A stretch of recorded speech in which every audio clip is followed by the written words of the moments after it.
Well, there's a lot, and I write about war not because I'm particularly interested in battles per se or the hardware involved, but because war is a great revealer of character. The incredible stress of combat reveals the inner metal of the combatants in a way a prism reveals the inner spectrum of light. It flays it open.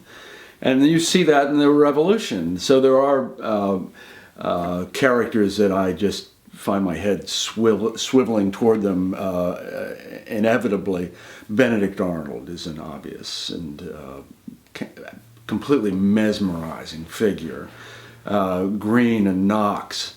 I'm spending a lot of time looking at the Brits. I find the British absolutely beguiling. They remind me a bit of us today in some fundamental ways. And so I'm spending a lot of time trying to understand the Howe brothers, looking at Graves and Sholdham, the British admirals, trying to understand their problems, trying to understand British naval strategy in the context of this rebellion in North America. I'm spending a lot of time trying to understand Guy Carleton, the British Governor and General of Canada. What is it about Carleton that manages to save Canada? I think the American ambitions to make Canada the 14th colony are thwarted only by Guy Carleton.